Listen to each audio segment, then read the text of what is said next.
Hello everyone, have a nice day. Today we will explore a very emotional chapter in James and Diep's story.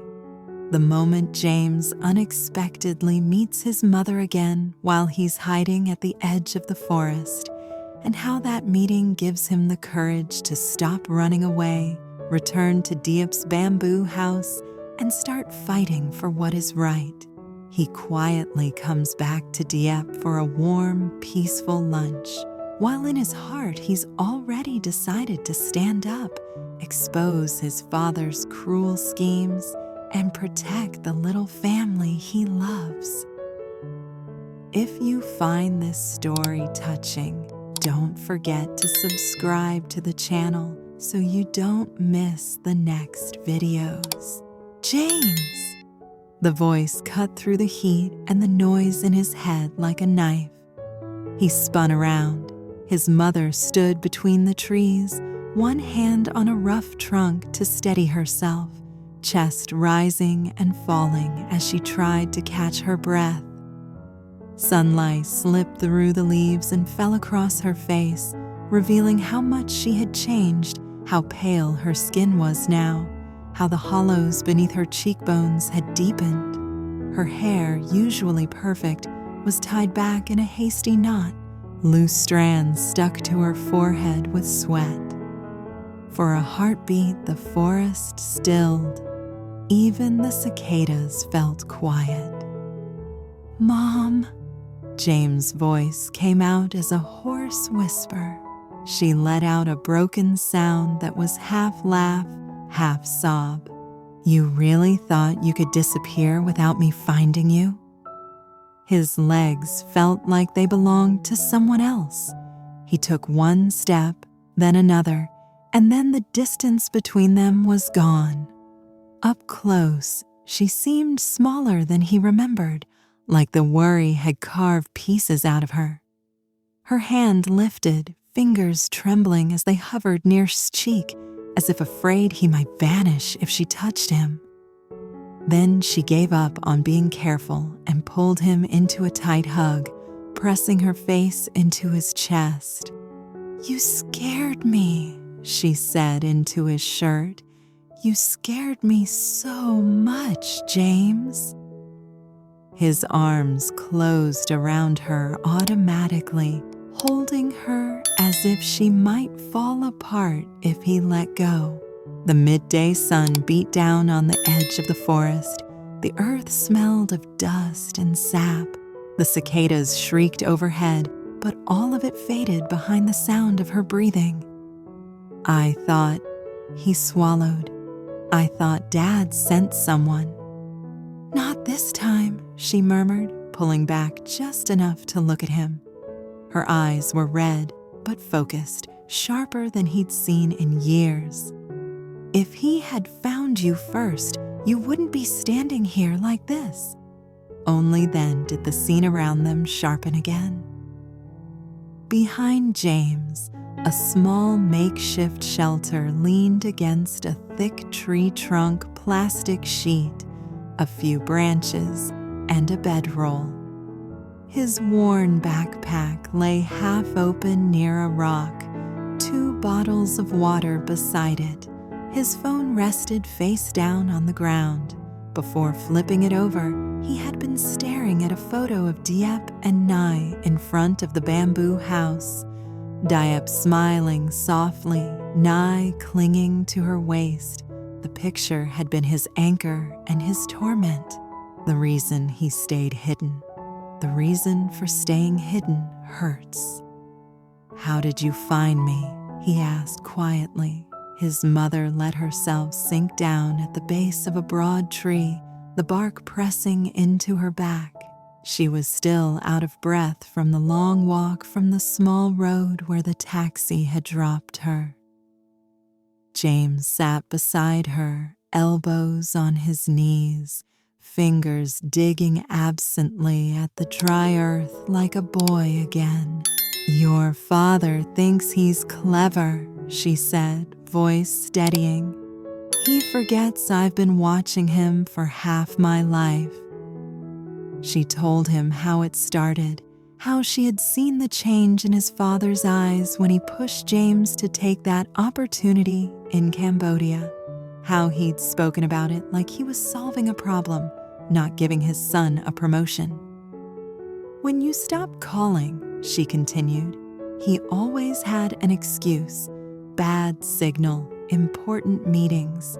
You need time alone to reflect. He talked about you like you'd become some selfish stranger overnight. And every time I questioned him, he blamed that girl." She didn't say Diep's name, but there was no venom in the word "that girl" today. Only something closer to guilt. James let out a dry, humorless breath. Convenient for him. "I believed him for too long," she admitted, looking down at her hands, "but not this time." So she had made her own calls, quietly, patiently. The hotels his father claimed James was staying at? No reservation. The partner company he supposedly met? It didn't exist. The city where his meetings were held? No record of his arrival. "Then I found a driver," she said, "who remembered taking someone who looked like you toward a smaller border crossing. Paid in cash. I looked frightened, but determined." Her eyes met his. "I followed the trail he tried to erase. Drivers who remembered a quiet young man who didn't want to stand near bright lights. People who saw you buying supplies in cash. Rumors of someone living near the forest edge. It wasn't hard because he was smart, James. It was hard because I was slow. I should have questioned him sooner." "You don't have to apologize," James said automatically. "Yes," she answered softly, "I do. I spent years pretending not to see what he really was capable of. That cowardice put you here."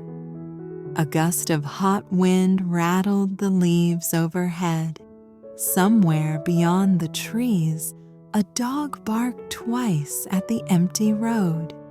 James picked up his phone and turned it over. Diep and Ly smiled up from the screen, completely unaware of the war being fought in his absence. His thumb brushed over their faces. "I thought if I stayed away," he said, the words dragging themselves out, "he'd leave them alone. If I disappeared, he wouldn't have a reason to touch them." His mother watched him for a moment. "And has he stopped?" James's jaw tightened. He couldn't answer. He didn't have to. She nodded, as if that silence confirmed everything. "Running away doesn't erase him," she said. "It just lets him write the version of you that suits him best." Unstable son. Obsessed with a girl. Ungrateful father who sacrificed everything. You know how his stories go. He did. He had grown up inside those stories. "You sound different," he said quietly. "Losing track of you did that to me," she replied. "I didn't know how much I could risk until you were gone." For a moment they sat in silence. The forest was bright, but their little patch of shade felt like a separate world. His mother broke it first. "Tell me about her," she said. "About Diep, about how she's living now." James hesitated. Then the words spilled out, less controlled than he meant them to be. "She's in the bamboo house," he said. "With Ly. It's small, but it feels like home when I'm there. There's a yard, a few trees. When it rains too hard, the roof leaks, and she jokes that it's the house crying." His mother's lips trembled faintly. "And the kitchen?" she asked. He almost smiled. "Tiny. Her stove is old. The flame dies half the time. When it does, she goes outside and cooks over wood. Smoke gets in her eyes. She just laughs and waves it away. like it's part of the charm. The image hung between them, the bamboo walls, the leaking roof, the woman smiling through smoke as she tried to cook on a failing stove. His mother turned her face away for a moment, swallowing down emotion. "She shouldn't have to live like that," she murmured. "She chose me," he said quickly. She knew it wouldn't mean marble floors and chandeliers. She accepted that. "That doesn't mean she needs to suffer to prove it," his mother replied, her voice low but firm. "Love isn't an exam where she earns a passing grade by enduring misery." She brushed dust from her skirt and exhaled slowly. "When we go back," she said. The word hit James like a physical jolt. "When we go back," she repeated more firmly. "I want to buy her a proper gas stove, a good one, safe, steady flame, something that belongs in her kitchen." He stared at her. "Mom, you do that?" "I can't undo the damage your father has done," she said, "but I can choose whose side I'm on, and I'm choosing yours, hers, theirs." He looked around at what had been his sanctuary, the scrapwood shelter, the path he'd worn into the dirt from pacing, the rock where he spent hours listening for engines on the road. Under the bright noon sun, it all suddenly looked smaller, more pathetic, like a cage he'd built himself and then pretended was protection. "What if going back makes things worse?" he asked, voice barely audible. "What if he hits harder because I showed my face? What if not going back leaves her stuck with his story about you?" his mother countered. "The coward who abandoned her, the father who didn't fight for his own child." The words landed with cruel precision. They were the exact words James knew his father would use. "You're a man, James," his mother said, but there was no blame in it, only quiet strength. "A father, a partner. You don't get to disappear and hope monsters behave themselves while your back is turned. Either your father writes your story or you do." He inhaled slowly, the hot air burning his lungs. Something inside his chest shifted, clicked into place. "Will you stand with me?" he asked. She didn't even pause. "I already am. Look around. I'm in your hiding place at noon, covered in dust. If that's not standing with you, I don't know what is." A broken laugh escaped him, rough but real. They rose together. James slung his backpack over his shoulder, then glanced at the shelter one last time. It was just wood and tarp and fear. It would collapse with the next strong wind. He was done pretending it was safe. "Let's go," he said. They walked toward the narrow dirt road, the cicadas fading into a distant buzz as the trees thinned. In the shimmering distance, a taxi waited where his mother had gotten off earlier, its roof glinting in the sun. The driver watched them approach, bored and unaware that two people were about to step out of hiding and into a war. At the car, James paused and looked back one final time at the tree line where he'd vanished from the world. He didn't feel protected by it anymore. He turned his eyes toward a different picture instead.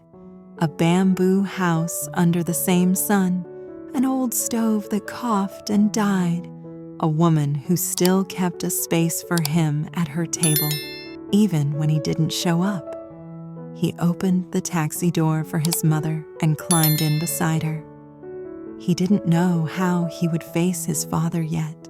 he didn't have a complete plan. All he had was a decision. He wasn't hiding anymore. He was going back to Dieppe. The taxi rolled to a stop at the edge of the village, where the concrete faded into a dusty lane. His mother touched his arm before he got out. "I'll go home first," she said quietly. "Act as if nothing has changed. You go to her. When you're ready, we'll talk about the rest." She pressed a folded receipt into his palm. "The stove is already paid for. The model and address are there. Pick it up on the way." He looked at her, stunned. She just gave him a small, tired smile. "I didn't walk into that forest with empty hands, James." He hugged her once more, then watched the taxi disappear in a pale cloud of dust. By early afternoon, he was walking down the familiar dirt path toward the bamboo house, a boxed gas stove heavy in his arms. Chickens scattered from his feet. A dog barked once and lost interest. The little house appeared ahead, stubborn and small under the sun. Through the doorway curtain, he saw Diep at the old stove, lighter clicking, flame refusing to catch. She sighed, reaching for the bundle of firewood. The floorboard creaked. She turned and froze. "James?" Her voice broke on his name. He set the box down. "I stopped hiding," he said softly. "Mom wanted you to have a real flame." Tears filled her eyes faster than she could blink them away. He crossed the space between them, hands cupping her face. "I'm here," he whispered, "and this time, I'm not running." Outside, the village went on as usual.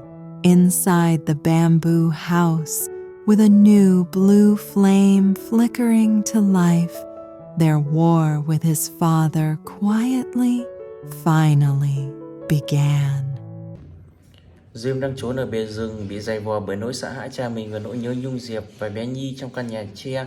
Đến trưa anh nghe thấy tiếng bước chân hoảng loạn cho đến khi nhận ra giọng nói run rẩy kiệt sức của mẹ. Bà đã âm thầm lần theo dấu vết của cha anh, cố gắng xóa bỏ vạch trần những nuôi thá của ông về Diêm và cô gái đó ngồi dưới gốc cây.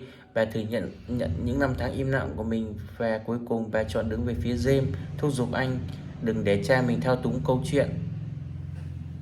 Âm thầm lên kế hoạch cho một hành động nhỏ nhưng thiết thực, một chiếc bếp ga mới cho Diệp. Anh rời khỏi khu rừng trở về làng, bước về phía nhà của Diệp trong nỗi sợ hãi dâng trào trong lồng ngực, nhưng trái tim anh lại có một lựa chọn rõ ràng.